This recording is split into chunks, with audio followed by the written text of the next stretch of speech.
네, 여러분 안녕하십니까? 공기업 데뷔반의 조여은입니다. 오늘은요, 우리 이제 경영학에서 만들어 놓은 제품을 판매하는 데 있어서 꼭 필요한 학문 뭡니까? 그래요, 마케팅에 대해서 함께 살펴보도록 하겠습니다. 여러분 마케팅은요, 여러분들이 생각하실 때 우리가 기업에서 어떤 판매를 하는 데 있어서 전략이라고 생각할 수 있지만요. 사실 마케팅은 인간의 어떤 심리적인 요소와 굉장히 밀접하게 관련이 있습니다. 그래서 오늘 우리 마케팅 수업을 할 때는요, 여러분들이 평상시에 내가 어떠한 물건을 구매할 때, 그럴 때 어떤 식으로 했는지를 한번 곰곰이 생각해 보시면 이 마케팅을 이해하시는데 훨씬 더 수월하게 이해하실 수 있을 겁니다. 됐습니까? 그럼 우리 본격적으로 마케팅 함께 출발해 보도록 하겠습니다. 자, 볼게요. 자, 마케팅의 가장 첫 번째, 우리 시작하기 전에, 쌤, 그렇죠. 항상 어떤 과목을 본격적으로 시작하기 전에는요, 항상 우리 뭐 했습니까? 그래요. 그 과목의 정의나 목적에 대해서 함께 먼저 살펴보고 제가 쭉 논리를 전개해 갔었죠. 마찬가지입니다. 우리 마케팅의 목적이 뭔지 혹은 정의가 뭔지 한번 살펴보도록 할게요. 자, 마케팅의 궁극적인 목적은 뭐냐? 그건 바로 소비자 만족을 극대화하는 게 그게 바로 마케팅의 궁극적인 목적입니다. 여러분들 우리 경영학과 학생들은 한 번쯤 이름을 들어봤을 법한 우리 마케팅의 대부라고 불리는 교수님이 한 분 계시죠? 이게 누굽니까? 그래요. 마케팅의 대부라고 불리는 필립 코틀러라는 교수님이 계십니다. 이 필립 코틀러는요, 실제 우리 마케팅 스트래티지, 마케팅 전략을 현대의 가장 이 학문을 빠르게 발전시킨 그런 교수님으로 우리가 이야기를 합니다. 우리 마케팅에 있어서 사실상 구루라고 하죠. 자, 이 필립 코틀러 교수님도 그런 말씀을 자주 하셨어요. 마케팅이 뭡니까? 라고 한마디로 정의하시면 그게 뭐예요? 바로 소비자 만족의 극대화다라고 말씀하셨습니다. 바로 우리 마케팅은요, 첫 번째 출발점이 어디냐? 바로 소비자 만족을 극대화한다라는 바로 여기에서 출발을 하는 거죠. 결국 우리가 배우는 이 모든 마케팅의 전략들은 결국 목적은 딱 하나입니다. 뭐? 소비자 만족을 어떻게 하면 극대화시킬 수 있는지 그거 가지고 이야기하는 거예요. 이해되십니까? 자, 우리가 마케팅에 대해서 본격적으로 들어가기 전에요. 마케팅이라는 과목에서 자주 시험에 나오는 부분이 하나 있습니다. 그게 뭐냐? 마케팅 관리 철학의 변천사에 대해서 이야기를 해요. 잠깐 이 부분에 대해서 좀 보도록 하겠습니다. 자, 마케팅 관리 철학은요, 다음과 같이 변신을 했어요. 뭡니까? 첫 번째, 생산의 관점에서요, 점점 발전해서 제품 관점으로 바뀌었고요. 그 다음, 판매 관점으로 바뀌고, 이후에 고객 관점으로 바뀌면서 최종적으로 사회 관점의 마케팅 철학으로 발전해 왔습니다. 자, 이게 왜 그런지 한번 잠깐 살펴보면요. 이렇다고 보시면 돼요. 보여요? 여러분, 가장 첫 번째는요, 마케팅 전략이 가장 어디에 초점을 뒀냐? 바로 생산에 초점을 두고 있었습니다. 여러분, 우리 2차 산업혁명 이후에요. 여러분도 아시겠지만 증기기관이 발전이 되면서 우리는 많은 양의 어떤 제품들을 빠르게 생산하고 그리고 아주 많이 생산을 할 수 있게 되었습니다. 말 그대로 대량 생산 체제가 가능했던 거죠. 그래서 그 당시에는요, 뭡니까? 그러한 제품을 소비할 수 있는 사람은 많았어요. 그러다 보니까 어떻게 하면 가장 효율적으로 이렇게 제품을 생산을 할지를 늘 연구했습니다. 가장 효율적으로. 그래요. 그 당시에 마케팅 전략은요, 다 필요 없었어요. 뭐였어요? 그래요. 잘 생산만 하면 되는 겁니다. 그래서 그 당시에 가장 첫 번째 생산과 관련된 그런 마케팅 관련된 연구가 활발하게 이루어졌어요. 어떻게 하면 효율적으로 생산을 할 건지에 대해서 그 부분에 대해서 생각을 했던 거죠. 그러다가 이제 점차 많은 것들을 효율적으로 생산할 수 있는 게 이 효율적인 방법이 거의 최대치까지 도달하고 나니까 이제는 너도 나도 다 효율적으로 대량 생산이 가능했어요. 그러다 보니까 각각의 기업들은 어떤 생각을 하게 되냐? 그래요. 이런 생각을 하게 되는 겁니다. 야, 이제 모든 기업들이 다 효율적으로 생산을 해. 그러면 이제 우리가 차별할 수 있는 건 뭐냐? 딱 하나구나. 결국 제품을 무조건 좋게 만들자. 그거였습니다. 그래서 마케팅 관리의 철학은요, 첫 번째 생산에서 점차 제품 위주로 바뀌어갔습니다. 모두 다 어떻게 생각을 했냐? 바로 이겁니다. 우리 제품을 항상 최고의 품질로 만들어가자, 혹은 가장 튼튼하게 만들어가자. 바로 이 제품에 초점을 맞추고 마케팅 관리가 발전해 왔던 거죠. 그런데 이런 게 있어요. 무조건 제품이 좋다고 해서 다 잘 팔리냐? 아니에요. 왜? 어떤 사람들은 아무리 좋은 제품이라 그래도 그걸 별로 필요로 하지 않는 사람도 있을 거고요. 반대로 좀 중가 정도의 품질이 한 중간 정도 되는 그런 제품들을 오히려 선호하는 사람도 있을 거예요. 그렇죠? 그러다 보니까 이러한 제품 중심의 마케팅 관리 철학이요. 점차 이 효율성이 점점 떨어지면서 이제 어떻게 생각하냐? 그래요. 만들어 놓은 제품을 좋은 퀄리티로 만들거나 뭐 중급으로 만들더라도 어쨌든 이걸 이제 판매하는 게 중요하죠. 무조건 좋은 퀄리티를 만들었다 그래서 무조건 튼튼한 제품을 만들었다 해서 무조건 이게 팔려나가는 게 아니라는 겁니다. 결국에 제품을 어떻게 잘 판매할지 그 사람에게 맞는 제품들을 딱딱 매칭시켜주는 바로 판매 관점이 되게 중요하게 대두가 되었던 거예요. 그래서 마케팅 관리 철학은 생산에서 제품으로 놓으면서 점점 뭐로 바뀌냐? 판매 위주로 바뀌게 되는 겁니다. 그래요. 좋은 제품을 만들었지만 이 제품을 정말 필요로 하는 사람한테 이렇게 판매하는 그 방식들에 대해서 생각을 하게 됐던 거죠. 그런데 점차 판매만 생각을 하다가요. 보니까 무조건 판매만 많이 하면 되냐? 그게 아니더라는 거예요. 왜? 일단 판매만 많이 하면 되겠다 싶어서 막 판매를 해놨더니 나중에 어떤 고객은요. 이거 나랑 안 맞는데? 혹은 어떤 고객은요. 이거 나랑 내가 생활하는데 별로 필요가 없는데요? 이런 말을 하기 시작하는 겁니다. 결국에 그렇게 고객에게 정말 필요로 하는 부분들을 잘 전달하지 잘 맞추어서 판매하지 못하니까 결국에 고객들이 어떻게 돼요? 그렇죠. 고객이 처음에 한 번은 사요. 그런데 재구매가 이루어지지 않더라는 겁니다. 기업은 결국에 무조건 판매만 늘려서는 안 된다라는 걸 그때 이제 알게 되는 거죠. 그러다 보니까 이제 기업은 어떻게 생각하냐? 이겁니다. 그래, 일단 첫 번째 판매까지는 그래 할 수 있어. 그런데 결국에 기업이 더욱더 빠르게 성장하고 기업이 더욱더 최고의 어떤 퍼포먼스를 내기 위해서는요. 한 번 구매한 고객이 다시 재구매가 이루어지게끔 만들어야 되는데 그러려면 고객이 어떠한 니즈를 가지고 있는지 그걸 파악해서 거기에 맞는 판매가 이루어져야 된다는 걸 알게 된 겁니다. 그냥 무조건 많이 판매한다라는 이런 주의에서 고객이 어떠한 니즈를 가지고 있는지를 잘 파악해서 거기에 맞추어서 판매하겠다는 거. 그게 뭡니까? 고객 중심의 마케팅인 거죠. 그렇게 마케팅 관리 철학이 변천해 왔습니다. 그런데 요즘은요. 이 고객 중심의 마케팅에서 더욱더 발전해서 이제는 뭐라 그러냐? 사회 중심의 마케팅 관리 체제가 이렇게 변천하고 있어요. 무슨 말이냐? 이거죠. 여러분들 대표적으로 어떤 기업들이요. 예를 들어서 어떤 걸 이야기해 볼까요? 그래요. 여러분들 우리 최근에 그 침대 매트리스 기억나시나요? 그래요.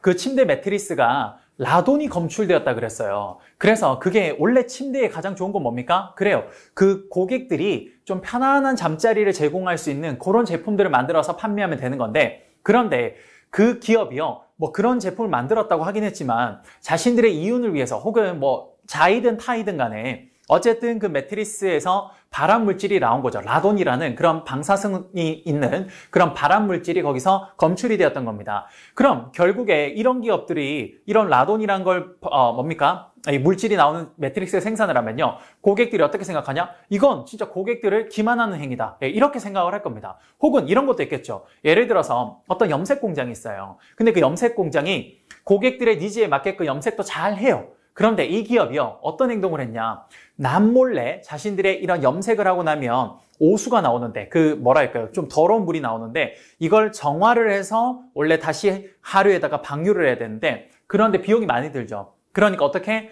저녁에 몰래 이걸 버린다거나 혹은 어떻게 해요? 비가 올 때 그럴 때 뭐 쑥 이렇게 보내버렸죠. 그걸 만약에 고객들이 알게 되면 어떻게 됩니까? 이런 우리 사회에 악영향을 미치는 기업들은 우리는 이런 기업 물건 사면 안 된다. 이렇게 해서 막 보이콧 운동이 막 일어나기 시작합니다. 맞습니까? 바로 그거죠. 결국에 기업이 고객 중심으로 생각을 했지만 결국에 이 고객들이 누굽니까? 우리 일반적인 국민들이죠. 이 사람들이 모여있는 결국 사회까지도 생각을 해야 되더라는 겁니다. 사회에도 바람직한 어떤 이득이 되는 그러한 행동들을 계속 했을 때 결국 기업의 마케팅 전략은요 더욱더 성공적일 수 있더라는 거예요.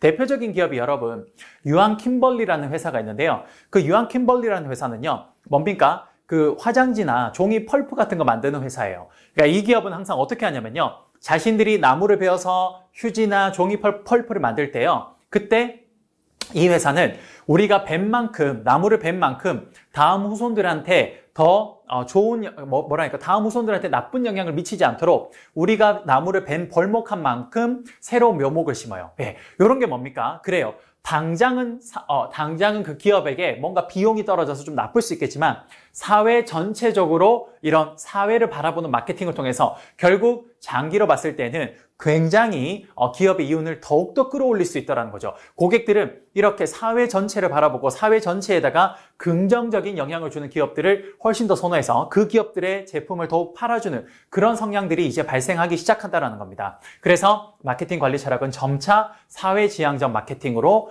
변천해 왔다는 겁니다. 이해되십니까? 그래서 우리가 마케팅 관리 철학의 첫 번째 생산, 제품, 판매 있죠. 요 세 개는요, 사실상 누구를 중심으로 한 거냐? 요거는 바로 기업 중심이었던 거죠. 말 그대로 이때는 고객과 사회는 별로 신경을 안 썼습니다. 말 그대로 기업 중심이었어요. 기업 중심에서 어떻게 하면 생산을 많이 할까? 기업 중심에서 어떻게 하면 좋은 제품을 만들까? 튼튼한 제품을 만들까?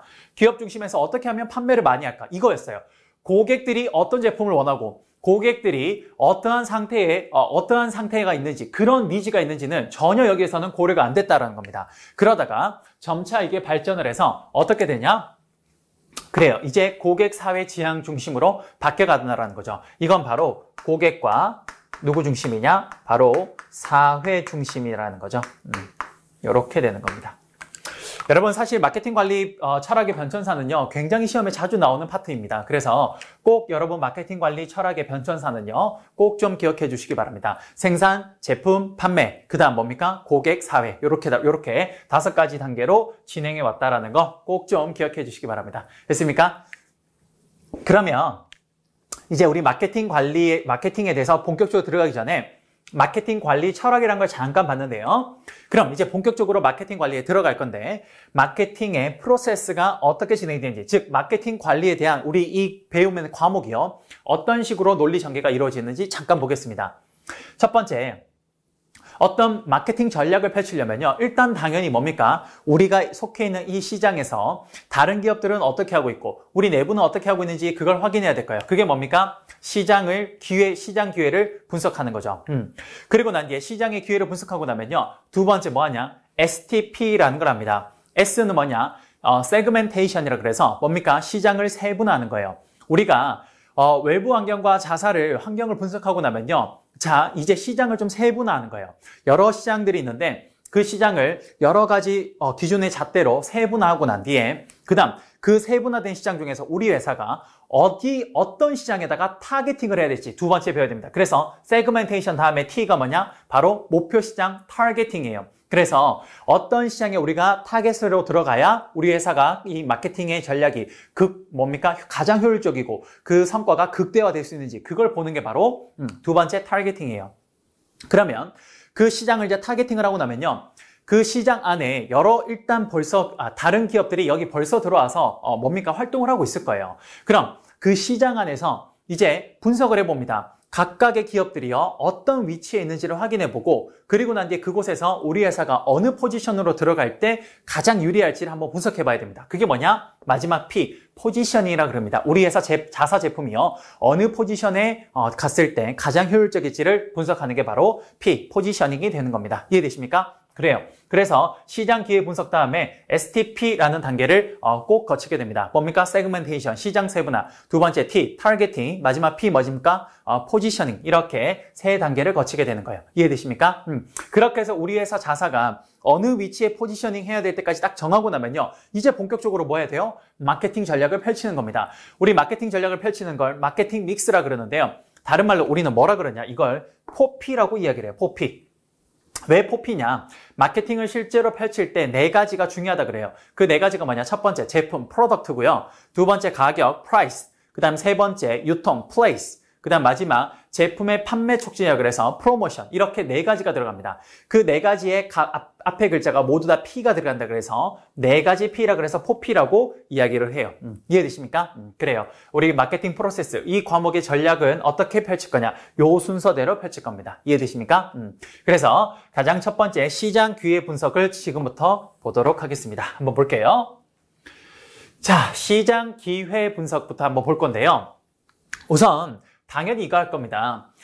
시장을 분석할 때는요, 첫 번째 시장의 환경 분석을 해야 될 거예요. 시장 환경 분석. 자, 우리 회사 제품이요, 이제 여기에 들어가려고 하는데요. 그러면 들어가려고 할 때 이 환경이 지금 시장이 어떤지를 분석해 봐야 될 거예요. 그래서 첫 번째 시장 환경 분석부터 하는데 첫 번째 해야 되는 게 뭐냐? 바로 경쟁 환경을 분석합니다. 경쟁 환경 분석.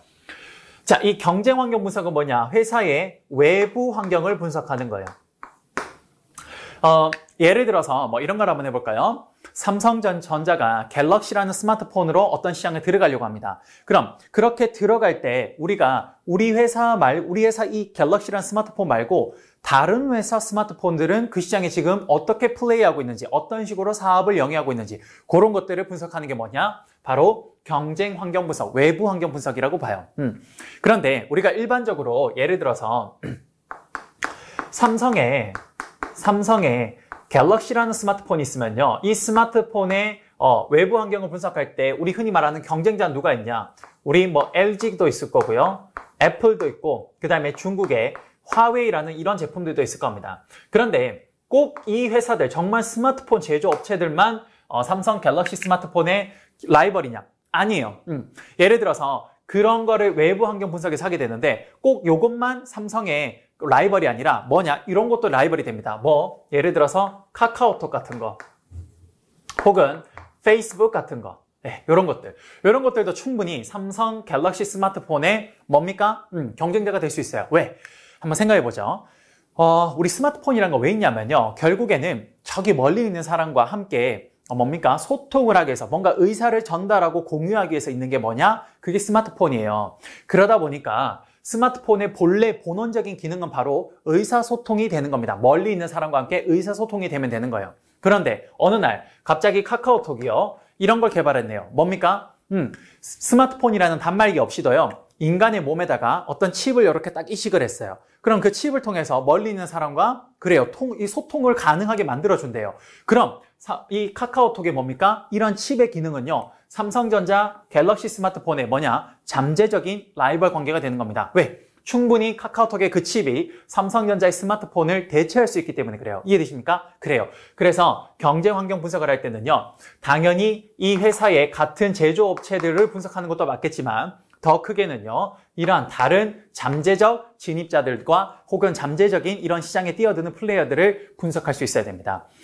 일예로요, 여러분들 그 애플이라는 회사는요, 여러분도 잘 아시겠지만 스마트폰 스마트폰을 만드는 그런 회사죠. 물론 스마트폰 제조는 중국의 팍스콘이라는 곳에서 하긴 하지만 어쨌든 그걸 디자인하고 성능도 만들어내고 제품 조립도부터 다 가지고 있는 건 애플이에요. 애플은 뭡니까? 스마트폰 만드는 회사라고 그렇게 우리 많이 인식이 되어 있습니다. 그런데 이 애플이라는 회사가요, 사실 요즘은요, 현대자동차의 잠재적 라이벌 관계라고 해요. 왜요? 현대자동차는 자동차 만드는 회사고 애플은 스마트폰 만드는 회사인데 이게 어떻게 이게 잠재적 라이벌이에요? 이렇대요. 지금 우리가요, 자동차가 어떻게 점점 발전해 가냐. 예전에 그런 휘발유나 천연가스나 이런 걸 가지고 이런 걸 연료로 태워서 자동차의 그 동력을 발전시켜서 움직이는 그런 기계식 자동차에서 점차 발전해서 이제는 전기를 가지고 돌리는 그런 전기차에 대해서 굉장히 많이 발전해 가고 있습니다. 그런데 여러분 혹시 테슬라라는 자동차를 혹시 아시나요? 미국의 앨런 머스크라는 그 천재 같은 사람이요, 그 사람이 만든 전기 자동차 회사인데요, 그 앨런 머스크가 만든 테슬라의 그 모델 S라는 자동차를 보면요, 사실 그게 자동차 같지가 않아요. 거대한 가전제품 혹은 전자기기 같아요. 그래서 들어가 보면 우리가 흔히 생각하는 자동차에 그런 기계판도 없고요, 그냥 태블릿 PC가 가운데 크게 하나 있어요. 그리고 거기 안에서 모든 걸 제어하고 있고요, 우리가 흔히 말하는 그런 연료도 넣을 필요 없이 전기로 충전해서 그냥 전체가 움직이는 겁니다. 그냥 하나의 이제 자동차가 아니라 거대한 가전제품이에요. 그냥 전기 제품입니다. IT 제품이에요. 그러면 현대차의 이러한 자동차가 앞으로 점차 그런 전기차로 발전해 가야 되는데 누가 사실 거기 뛰어든다 그랬어요? 그래요. 애플도 그런 무인 자동차 시스템에 뛰어들겠다고 이야기를 했습니다. 이건 엄연히 자동차 시스템에 애플이 뛰어드는 거기 때문에요, 애플은 현대자동차의 잠재적 라이벌이라고 할 수 있어요. 그래요. 그래서 첫 번째 경쟁 환경 분석, 즉 외부 분석을 할 때는요, 바로 이러한 것들을 염두에 둬야 된다는 겁니다. 이해되십니까? 그래요. 그래서 첫 번째, 경쟁 환경 분석을 끝내고 나면요. 그럼 두 번째, 자사 환경 분석을 하는 겁니다. 그래요. 외부를 분석했으니까 이제 내부를 분석해야겠죠. 그래서 자사 환경 분석은 내부 분석이라고 보시면 되는 겁니다. 예를 들어서 삼성 갤럭시 스마트폰이 이렇게 외부 환경 분석을 통해서 이러한 잠재적 경쟁자들이 있다는 걸 알고 나면 그 다음 내부의 삼성전자의 내부는 어떠한 강점과 약점을 가지고 있는지를 분석할 필요가 있죠. 그게 뭐냐? 바로 내부 환경 분석이라고 보시면 될 것 같습니다. 이해되십니까? 그래요. 이래서 첫 번째 시장 기회 분석에서 가장 먼저 시장의 환경을 분석해야 됩니다. 외부 환경과 내부 환경을 이렇게 분석하시면 되는 거예요. 이해됐습니까? 그러면 이제 이러한 시장 환경 분석을 통해서 뭘 해야 되냐? 그래요. 다양한 마케팅 조사를 실시해야 됩니다. 자, 마케팅 조사는 다음과 같이 5가지 단계를 우리가 거치는데요. 첫 번째, 조사 문제를 정의하고요. 두 번째, 조사 목적을 결정하게 되는 겁니다. 자, 가장 첫 번째는요. 뭘 우리가 이야기하는 거냐면요. 바로 이러한 걸 의미하는 거예요. 뭐냐? 조사 문제를 정의하는 거는 뭐냐? 우리가 지금 마케팅 조사를 왜 하는지, what에 대해서 묻고 있는 거예요. 우리가 도대체 지금 무엇을 해야 되는지 그거에 대해서 이야기를 하는 겁니다. 그 다음 뭡니까? 조사 목적을 결정하는 거, 이건 뭐냐? 왜 해야 되는지를 이야기해야 되는 거죠. 그래서 지금 이 조사 문제 정의와 조사 목적 결정은 뭐냐? 바로 what과 why에 대한 이야기라고 보시면 될 것 같습니다. what과 why에 대한 이야기. 그래요. 이렇게 해서 조사 문제와 조사 목적을 결정하고 나면요. 이제 조사 계획을 수립해야 되겠죠. 여기가 뭐냐? how와 관련된 이야기입니다. 어떻게 조사를 계획하고 수립할지 그거에 대해서 설계하고 하는 게 바로 여기 how에 대한 내용이에요. 그렇게 하고 나면 이제 뭡니까? 각종 마케팅과 관련된 자료를 수집하게 됩니다. 자, 이 자료 수집에는 다양한 기법들이 있어요. 대표적으로 FGI 기법이라는 거, 이런 기법들이 있죠. 요건 다음번에 한번 아마 이야기를 하게 될 겁니다. 이렇게 자료를 수집하고 나면요. 그 모여진 자료를 통해서 자료를 분석하고 그 자료를 통해서 어떠한 유의미한 의미가 있는지를 해석하게 될 겁니다. 그리고 마지막으로 이걸 결과 보고하면 되겠죠. 이게 바로 마케팅 조사가 될 겁니다. 그래요. 우리가 이런 외부 환경 분석과 내부 환경 분석을 통해서 우리가 정말 뛰어들어가야 될 분야에 어떠한 식으로 마케팅을 해야 될지 그거에 대한 조사를 쭉 마쳐야 되는 겁니다. 이해되십니까? 그래요. 시장 기회 분석을 이렇게 하는 게 바로 시장 기회 분석이라고 보시면 될 것 같습니다. 이해되십니까? 그런데 여기에서 자, 여러분들 지금 시장의 이런 환경을 분석하고 마케팅을 조사하는데요. 이거 왜 하는 거예요? 그래요. 소비자들을 만족시키기 위해서 이런 것들을 하는 겁니다. 뭡니까? 마케팅의 목적은 소비 만족에 극대화입니다. 그러니까 소비자를 만족시키기 위해서 이러한 행동들을 하는 거예요. 그러다 보니까 이러한 것들을 하는 거에 있어서 대전제가 있습니다. 그게 뭐냐? 바로 소비자가 어떤 행동으로 하는지 바로 소비자 행동을 분석할 필요가 있어요. 그렇죠. 왜? 이런 걸 하는 데는 결국에는 소비자를 위해서 하는 거기 때문에 과연 소비자가 어떠한 행동 패턴을 가지고 이러한 시장에서 행동을 하는지를 대전제로 알고 있어야 그래야 시장의 환경도 분석할 수 있고 마케팅 조사도 할 수 있는 겁니다. 그래서 여러분 경영학과 학생들은 아마 이거 알 거예요. 경영학과 학생들은요 보면 경영학과 과목 중에 마케팅 관리가 있는데요. 그거랑 또 항상 뭐가 있냐? 소비자 행동론이라는 게 있죠. 그래요. 소비자 행동론은요. 왜 나왔냐? 바로 이겁니다. 결국에 마케팅은 소비자 만족을 극대화하는 건데 그럼 소비자가 어떤 행동의 패턴을 갖는지를 알아야 그래야 이런 마케팅 분석을 할 수 있는 거죠. 그래서 바로 이러한 시장 기회 분석을 할 때 대전제가 되는 게 뭐냐? 대전제가 되는 게 바로 소비자 행동을 분석하는 방법을 알아야 됩니다. 그래서 지금부터 잠깐 소비자 행동 분석에 대해서 함께 좀 보도록 하죠. 자, 소비자 행동 분석은 바로 여기에 있는 내용인데요. 한번 보도록 할게요. 자, 소비자 행동 분석의 가장 첫 번째는요. 그래요. 소비자가 뭡니까? 문제를 인식해야 됩니다. 문제를 인식해야 돼요. 그래서 소비자가 처음에 내가 어떤 필요를 느끼거나 혹은 어떤 지금 현 상황에서 내가 문제가 있다고 느끼면요. 그럼 이 사람이 뭘 하게 되냐? 바로 정보를 탐색하게 됩니다. 정보를요. 자, 정보를 탐색하는 과정은요. 뭐냐? 고려 상품군을 내가 만들어내는 건데요. 이 고려 상품군에는 그 고려 상품군을 내가 최종적으로 이렇게 만들어낼 때는 두 가지 과정을 거칩니다. 첫 번째, 내적 탐색이란 걸 하게 되고요. 그 다음 두 번째, 외적 탐색이란 걸 하게 돼요. 내적 탐색은 뭐냐? 이겁니다. 내가 기본적으로 갖고 있는 지식들이에요. 내가 어떠한 상품들을 이렇게 새롭게 뭔가 필요해서 이걸 사야겠다라고 느끼면 요걸 내가 이제 어떤 걸 사야 될지 생각을 할 때 여러분들도 여러 가지 후보군들이 있죠. 그 중에 내적 탐색은 뭐냐? 내가 기존에 가지고 있는 지식들을 의미하는 거예요. 그래서 그 기존에 가지고 있는 지식들을 중심으로 일단 첫 번째 탐색을 합니다. 요게 첫 번째가 돼요. 정보를 탐색할 때 일단 내 스스로 내가 갖고 있는 그런 기본적인 지식들에 대해서 탐색을 하게 됩니다. 그럼 요게 끝나고 나면 두 번째 뭐 하냐? 외적 탐색이란 걸 하게 돼요. 자, 이 외적 탐색은요, 첫 번째 뭡니까? 고객 중심의 원천이라는 게 있는데 요게 뭐냐? 이거예요. 내 주변의 지인이나 친구들한테 물어보는 겁니다. 거기 내 주변에 있는 그런 사람들 있죠. 그런 사람들한테 물어보는 게 바로 고객 중심 원천이고요. 두 번째, 기업 중심 원천이라는 게 있습니다. 요건 뭐냐? 기업들도 광고 같은 걸 하죠. 그래요. 그러면 그 광고 같은 것들을 통해서 내가 정보를 탐색하는 겁니다. 세 번째, 중립적 원천은 뭐냐? 이런 겁니다. 여러분들 우리나라 소비자보호협회에서 한 몇 달마다 이렇게 한 번씩 소비자보호원이나 협회에서 그 소비자 보호와 관련된 어떤 잡지 같은 게 나와요. 그럼 그 잡지에 보면 어떤 기업들이 과대 광고를 하고 있다. 어떤 기업들이 좀 좀 제품이 안 좋은데 이걸 숨기고 있다. 이런 내용들이 다 나와요. 그럼 그런 중립적인 원천에서도 다양한 정보들을 여기서 탐색할 수 있겠네요. 그래요. 요 세 가지가 바로 외적 탐색의 방법들입니다. 내가 아닌 다른 사람들로부터 가지고 오는 정보라 그래서 우리는 외적 탐색이라 그러는 거죠. 그래서 한번 정리해보면 내 자신에게서 첫 번째 정보를 탐색하고 그 다음 이걸 확대해서 내 자신이 아닌 다른 것에서로부터 정보를 탐색합니다. 그 중에 첫 번째가 내 주변 지인들한테 가져오는 고객 중심. 두 번째, 기업들이 하는 광고를 통해서도 정보를 습득할 수 있고 마지막으로 소비자보호원이나 협회 같은 곳에서 주는 그런 중립적인 원천에서 정보도 획득할 수 있는 거죠.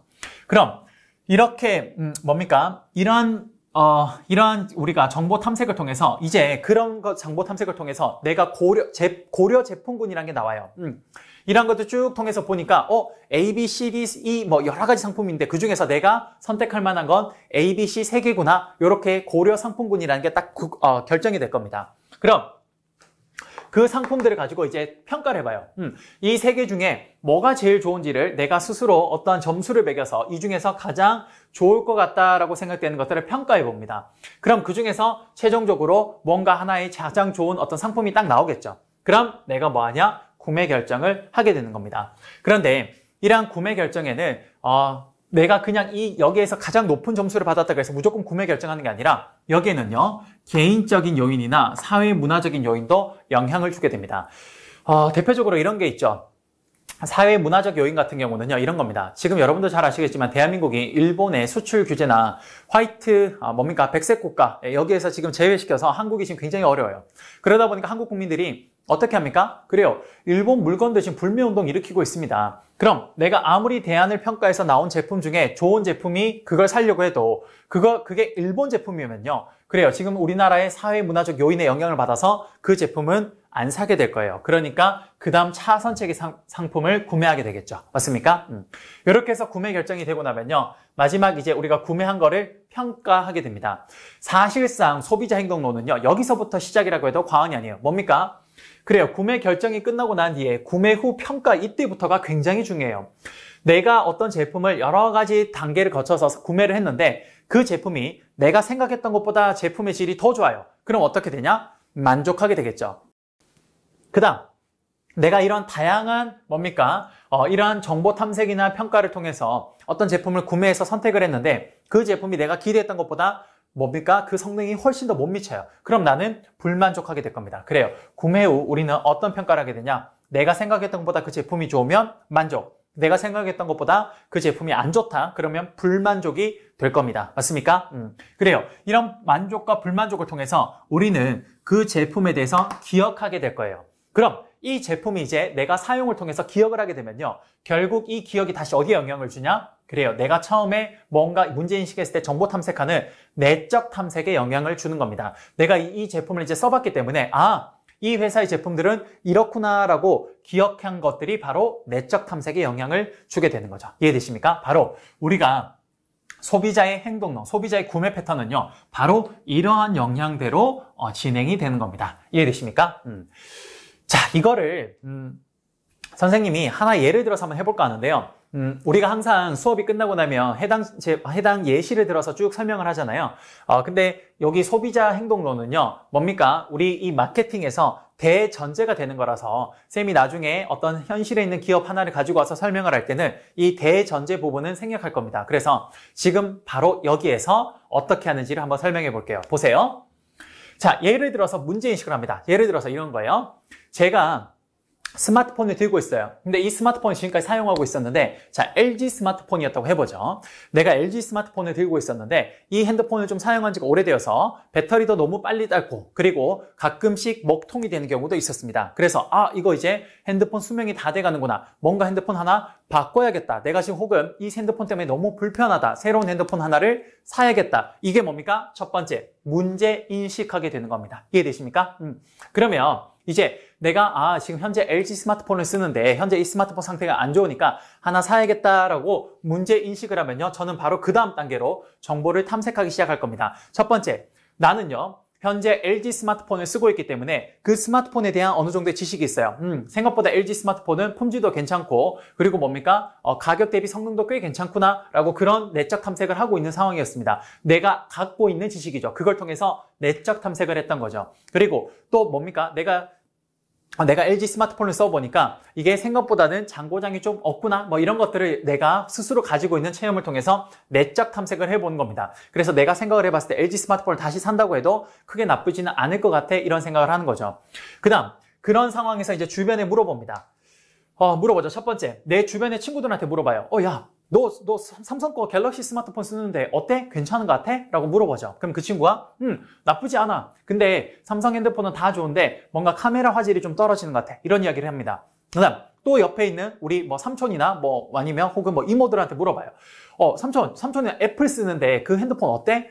애플은 다 좋아. 다 좋고 카메라 질도 좋고 다 좋은데 너무 가격이 비싼 것 같아. 뭐 이런 이야기를 했어요. 그런 여러 사람들을 중심으로 뭡니까? 고객 중심으로, 내 지인들을 중심으로 새로운 정보들을 탐색하고 있는 과정이 바로 외적 탐색이죠. 그 다음, 내가 평상시에 어떤 제품들의 뭡니까? 삼성이라는 회사에 그 광고를 보니까 거기에서 삼성 핸드폰이 굉장히 카메라 질이 좋다라고 나오고 있네요. 그래서 제가 그때 느낀 겁니다.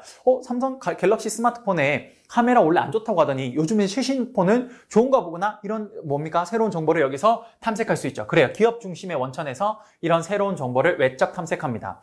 마지막으로 제가 이러한 제품들이 정말 괜찮은지를 소비자보호원에서 나오는 그런 잡지를 통해서 한번 봤더니 삼성전자의 스마트폰이 크게 과장 광고가 없었다. 뭐 그런 내용이 있고요. 또 애플의 스마트폰도 크게 과장 광고가 없었다. 뭐 이런 내용을 봤습니다. 그래서 내가 그걸 통해 중립적인 원천을 통해서 이 제품들은 크게 뭡니까? 어떤 홍보하는 데 있어서 과장은 없었구나 라고 내가 외적 탐색하게 될 겁니다. 이해되십니까? 그래요.